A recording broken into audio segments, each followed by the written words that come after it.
Ya, terima kasih Anda masih setia menyaksikan Gapai Kemuliaan. Kita lanjutkan kembali pembahasan. Kiai, nah itu dia pertanyaan saya. Betulkah orang Ya, yang meninggal di hari Jumat itu tidak akan ditanya-tanya di alam kubur? sebetulnya redaksi hadisnya itu bukan ditanya-tanya. Hmm, Ini ada dua hadis terkait dengan pertanyaan malaikat di alam kubur. Hadis yang pertama itu berbunyi, barang siapa yang wafat di hari Jumat, itu waqahullahu min fitnatil qabri. Waqayaki wiqayah itu dijaga, bukan tidak ditanya. oh, Dijaga. dijaga. Ya, yang pertama itu.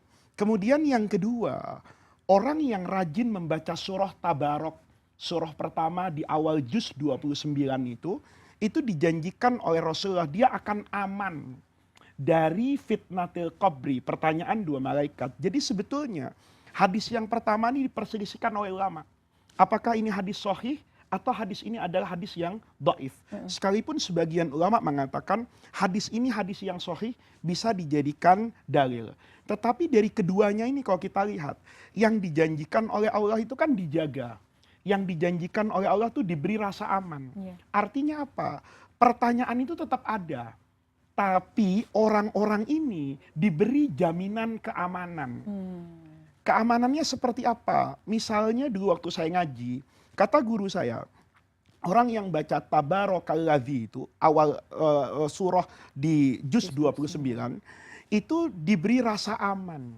Rasa aman itu gimana? Dulu guru saya menjelaskan begini. Kalau nanti malaikat bertanya di alam kubur, pertanyaannya kok udah dibocorin nih sama Allah nih. Ya, man rabbuka? Iya. Siapa Tuhanmu? Maka orang yang rajin membaca surah Tabarok itu, dia akan membaca Tabarakalladzi biyadihil mulku wa huwa ala kulli syai'in qadir. Dibaca sampai akhir, maka bacaan Quran tadi kan itu merefleksikan pertanyaan. Menjawab ya. Siapa Tuhanmu? Siapa nabimu? Apa kitab sucimu? Ketika membaca surah Tabarok, maka semua jawaban itu dijawab bukan saja cukup, lebih dari sempurna. Kan begitu, kan Iya. sama logikanya. Kalau saya ditanya, Pak Faiz, Islam Bapak kayak apa? Saya baca pakai surah Fatihah. Iya. Islam saya adalah alhamdulillahirabbil alamin, yang selalu memuji Allah. Allah itu siapa? Rabbil alamin, Tuhan sekalian alam. Hidupmu kayak apa Faiz? Maliki yaumiddin. Saya meyakini bahwa nanti ada hari kiamat. Loh, itu kan merefleksikan iman, Islam dan Hmm, ihsan. Maka ini yang disebut rasa aman. Kalau nanti dijaga, ya Allah jaga. Nah, mungkin pertanyaannya lagi, orang kan kemudian menggunakan logika dia. Kalau gitu betapa beruntungnya Pak, yang betul. Meninggal meninggal di hari di Jumat. hari Jumat, padahal dia banyak dosa. Nah, termasuk yang seperti itu tuh Kiai. Kalau memang selama di dunia dikenal sebagai ahli maksiat, Iya. apakah memang nanti eh, dia meninggal di hari Jumat? Apakah di alam kubur nanti berarti dia aman ini ya Iya. dari malaikat? Dia aman. Tapi jangan kemudian orang itu mengatakan, oh kalau gitu saya maksiat saja. Loh, dia bisa yakin nggak kalau meninggalnya hari Jumat? Iya. Kan tidak punya keyakinan dan kepastian itu. Satu. Yang kedua, rahmat Allah itu dibagi itu bukan sesuai dengan logika saya loh. Apa yang ada dalam kuasa Allah itu dibagi dengan cara Allah, bukan dengan cara saya sebagai manusia. Kalau saya sebagai manusia, tentu kalau saya ingin mendapatkan penghormatan, maka orang yang berhadapan dengan saya harus hormat kepada saya. Kalau saya ingin membeli barang yang harganya 10.000, Iya. maka saya perlu membayar senilai 10.000. Pertanyaannya, surga itu ada harganya nggak sih? Apa kalau saya sholat puasa sesempurna apapun, saya merasa cukup untuk membeli surga? Orang yang beriman pasti tidak. Karena nikmat Allah itu yang Allah berikan kepada saya, itu jauh lebih banyak, lebih berharga, lebih bernilai dari apa yang saya persembahkan kepada Allah. Iya. Maka saya masuk surga itu karena rahmat Allah. Betul. Rahmat Allah ini saya cari lewat sholat, saya cari lewat puasa, saya cari lewat menyayangi anak yatim. Oleh karena itu, kalau ada orang membaca hadis, siapa yang meninggal hari Jumat, kemudian Allah beri keistimewaan dijaga dari dahsyatnya pertanyaan malaikat mungkar wa nakir itu ya bagian dari rahmat Allah. Kan kita tidak pernah tahu Mbak Eva, bahwa orang yang punya 1.000 maksiat itu, dia boleh jadi punya satu amalan soleh.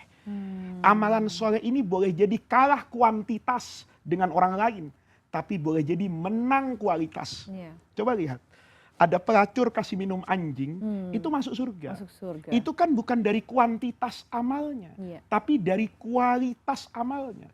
Makanya orang sufi itu, kayak Ibnu Athaillah itu mengatakan begini, maksiat yang kita kerjakan, tapi mewarisi kehancuran hati kepada Allah. Tangisan, penyesalan, kerendahan diri, itu lebih bagus kok daripada ketaatan yang melahirkan kesombongan dan perasaan merasa tinggi dan berhak di hadapan Allah.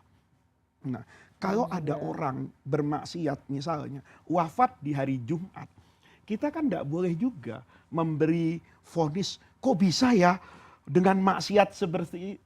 Boleh jadi maksiat yang kita lihat.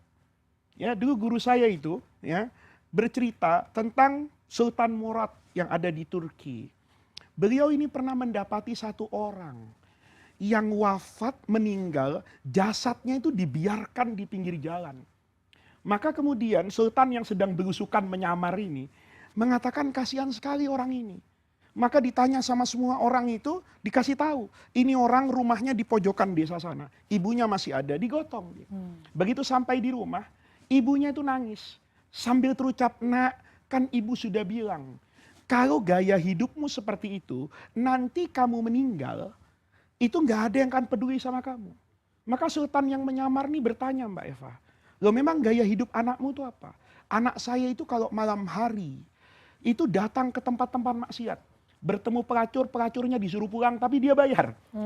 Dia beli minuman keras, dia bawa pulang ke rumahnya, sampai di rumahnya minuman keras itu dibuang.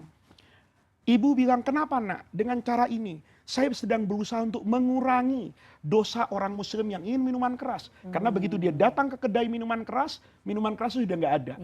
Kata ibunya, saya tidak menyaksikan niatanmu nak. Tapi orang kan melihat kamu bermaksiat di sana.